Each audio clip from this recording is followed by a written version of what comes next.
Hello again on my channel. In today's episode, I would like to tell you about the events that took place during Christmas in 2012 in the town of Aylesbury in the UK. I invite you to listen to the story of Patricia Goodband. Today we travel back to 2012, to the town of Aylesbury, located 43.5 miles from London. A 76-year-old woman named Patricia Goodband lived there. She was a businesswoman who ran a company selling generators with her 63-year-old friend, Chris Simmons. They had met 30 years earlier when Patricia was a manager at a company dealing with building materials. Since she was in charge of organizing deliveries, she often interacted with drivers, and one of them was Chris. They worked exceptionally well together and soon became friends. Therefore, when Patricia decided to start her own business, she asked Chris to work for her. He was to take the position of a driver responsible for delivering goods to customers. Patricia intended to handle everything else herself. She already had experience in this field and was confident she could manage. Chris agreed to her proposal, and the pair began a cooperation that went smoothly.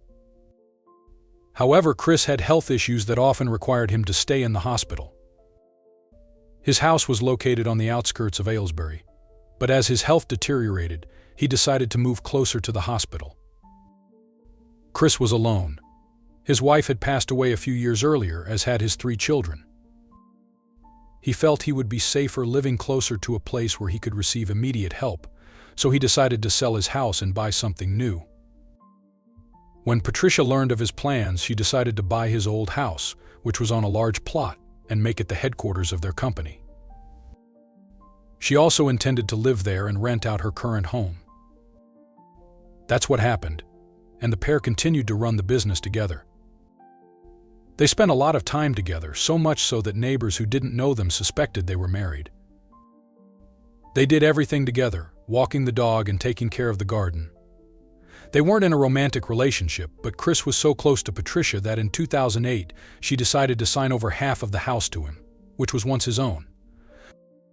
Patricia had one daughter, Sam, but their relationship was strained. She moved further north in the country, where she lived with her husband. Initially, Patricia and Chris visited them, but something changed in 2007, and since then, Sam and Patricia had not seen each other. They maintained only phone contact, which was not very frequent, usually talking once a month. Evidently, something must have gone wrong in the relationship between mother and daughter, given that Patricia left half of the house to her friend instead of her daughter. In 2012, Chris began to worry about Patricia's mental health. It seemed she increasingly had memory problems, and he feared it was the beginning of dementia. Once, she even drove to the store but returned by bus, completely forgetting how she got to the store. Chris often informed her daughter about such incidents, which seemed a bit strange to her given their limited contact. During the Christmas period, Patricia's company, as usual, was closed for 2 weeks. She then had time to prepare for the holidays or visit friends. Every year she visited her loved ones to give them Christmas presents before the holidays, as she liked to spend Christmas at home. Therefore, on December 22nd, she and Chris visited some close friends. She seemed a bit down, as if she had a problem on her mind. The meeting didn't last long because Chris seemed to be in a hurry. They all parted ways, wishing each other a happy new year. Their friends knew that Patricia spent Christmas without leaving her home and that they would see her only after New Year's Eve. However, Christmas passed, the new year began, and on January 3rd, Patricia was supposed to show up at her additional job. Besides running the company, she also cleaned the house of some neighbors. She went there once a week and of course had a break during the holidays, but she was supposed to be back on January 3rd. However, she didn't come and didn't inform anyone she wouldn't be there, which had never happened before. The people she worked for concerned contacted Chris, who also hadn't heard from Patricia. She had left by train on December 22nd to visit her friend Sue, who lived in the north of the country, and hadn't returned yet, even though she was supposed to be back by then. Chris called Sam, wondering if Patricia had decided to visit her daughter since she was already in the northern part of the country. But Sam didn't know where her mother was and was surprised that Patricia had decided to take a train somewhere, especially alone. She didn't recall her mother ever taking a trip by herself. However, when they talked before Christmas, Patricia had told her that in 2013 she intended to spend more time on herself and focus more on things that gave her pleasure. Maybe the train trip to her friend was one of those things. Therefore, during their phone conversation, Sam and Chris decided to wait until the weekend. If Patricia didn't show up by then, they would have to inform the police. Since both Saturday and Sunday had passed without any word from Patricia, Chris asked Sam to report her disappearance to the police. He felt she should do it as Patricia's closest relative. After she informed the police about her mother's disappearance, 2 officers visited Chris's home to gather additional information. They learned that he last saw her on December 22nd, when he and his friend Bob Taft took her to the Milton Keynes railway station. She was heading to her friend Sue's to spend Christmas. Chris didn't know Sue personally. Patricia always communicated with her by phone. He showed the officers a Christmas card Patricia received from Sue, which mentioned Sue was expecting her visit. Chris also showed the officers the text messages he received from Patricia. One right after he and Bob dropped her at the station, and another when she arrived in Stockton, over 186 miles from Milton Keynes. Bob confirmed Chris's story, stating that they had taken Patricia to the station. With everything Chris said aligning with Bob's account, the officers started by reviewing the surveillance footage from the Milton Keynes station. There was concern that it might be too late to obtain the footage from that day since it had been several days since Patricia's disappearance. Fortunately, the footage was still available, but to the officers' surprise, Patricia was nowhere to be seen. She was not seen entering the station or waiting on the platform. This raised doubts about Chris's truthfulness. Despite the discrepancy, Chris maintained his story. The police searched his house again but found nothing suspicious, only taking a few items including the card from Sue. At this stage, it was difficult to determine what might have happened to Patricia. However, later that day, the officers received an intriguing phone call from Bob, who wanted to revise his initial statement. During his interview at the police station, Bob admitted that what he had previously said was not true. On the day in question, he did not take Patricia to the station and hadn't seen her at all. He and Chris drove past the station alone to pick up a truck. Chris had asked Bob to claim that Patricia was with them and got out at the station if anyone asked. Bob didn't understand the situation but agreed to the favor. A few days later, Chris offered him a £10,000 loan, which Bob declined. Chris didn't insist on it, and the matter was dropped. Chris then asked Bob to store a box of ammunition at his house as a small favor, promising to retrieve it later. Bob found Chris's recent behavior odd, but since they had been friends for many years, he agreed and kept the box. After these revelations, both Bob and Chris were arrested. The police searched Chris's house again and found a box of new Christmas cards in the attic. The box originally contained 10 cards of the same design, but one was missing. Notably, these cards were identical to the one Patricia received from Sue. This seemed too coincidental, but Chris denied any knowledge of the cards and insisted he didn't write one pretending to be Sue. To prove this, he offered a handwriting sample for analysis. During his interrogation, Chris was informed about the new statements from his friend Bob.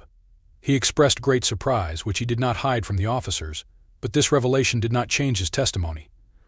Chris continued to assert that Patricia traveled with them to Milton Keynes on that day. The question of which man was lying remained. The investigators were convinced that there was no trip to Sue. They suspected that Patricia had been murdered but had no concrete evidence.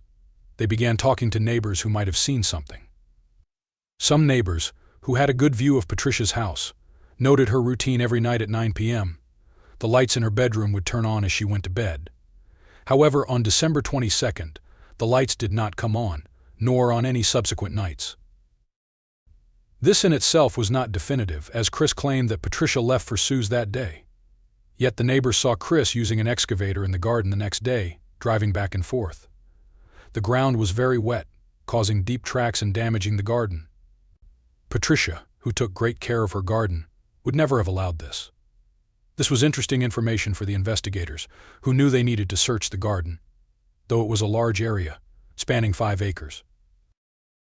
Using a sniffer dog, they found a spot with freshly dug earth and began excavating. It was a large drainage shaft, and they removed successive layers of soil, initially uncovering bags of trash. After 5 days, the search was halted due to bad weather, but resumed once conditions improved. On January 21st, after excavating over 30 tons of soil, they found plastic bags filled with garbage. Removing the last layer of these bags, they discovered Patricia's body. Despite anticipating this outcome, there was still a small hope that she might be alive. Now there was no doubt. Excellent. Okay. Time is now 11:56 p.m. And it's just still Monday, the 14th of January 2013. Mr. Simons, can we just confirm that whilst the DVDs have been turned off, I haven't asked you any questions about Patricia? Right. Excellent. I have to mind you are still under caution. Right. And can you just confirm that you have the same 4 people as present during this interview? That's true. Excellent. We are still in interview room number 2 at Elmsby Police Station. Before the DVDs were turned off, I was just querying as to why you had a box of 10 with 1 missing Christmas cards with that same design in your loft in your home. Then you asked to have a consultation with Caroline. Are you happy now that you've had enough opportunity to have a chat with Caroline? Yeah. Okay. So, as we were saying before, can you just explain to me then why it is that you've got a box of 10, or technically a box of 9, Christmas cards of the same design of a Christmas card that Patricia has from Sue? I can't explain it, no. I didn't even know they were there, and that's the honest. I didn't know they were there. And it's the only box of Christmas cards that you have in your house, babe? Is it? See, I don't do Christmas cards, so I wouldn't know. I don't send any really now. I haven't done for a while. As I said, even with Pat, we don't do Christmas cards now. Okay. Not between us. So put it to you, did you write the Christmas card to Sue? Absolutely not. Okay. Fine. Any other comment? I want to move on. I want to talk about this trip to Milton Keynes. You state that the last time you saw Patricia was when you dropped her off at Milton Keynes train station. Right. Is that correct? Is that correct? Yeah. Having done extensive research at the CCTV at the train station and on the train, Patricia Goodband is not seen on that CCTV at the train station or on the train. It appears that Patricia never went to the train station. Why is it that Patricia's not seen at Milton Keynes train station? I don't know. If there's the cameras there and they have not seen it, she definitely got out of the vehicle. Okay. You state that Robert Taft decided the route of where to go. He's been interviewed and he's told the police that you told him which way to go, and it appears that one of you are lying. Why would it that you tell Robert which way to go? I wouldn't have known the route to the station. We discussed it, but I didn't know really where the station was. I know where Bletchley is, but I'm not very au fait with the one at Milton Keynes station. Right, Chris. Enough's enough now. Robert Taft has been interviewed. He's admitted to lying to the police and state, although he picked you up, he never picked Patricia up. Yeah. It was just you two. Oh. You surprised me. Chris, do you want to take a further break? Yeah, sure.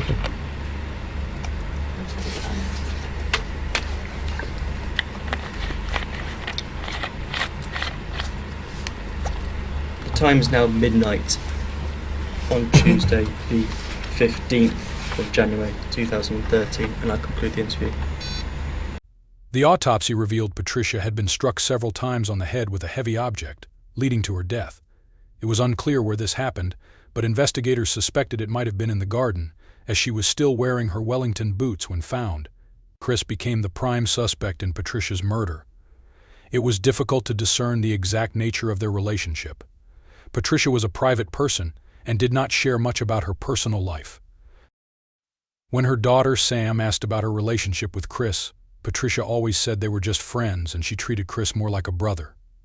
However, diaries found in her house provided more insight. Patricia did not confide in people but often wrote her thoughts down. She started a new diary each year, and many were found, though the ones from 2011 and 2012 were missing. It was suspected Chris might have destroyed them as they likely contained incriminating information. The diaries that were found indicated that Patricia and Chris's relationship was not always harmonious.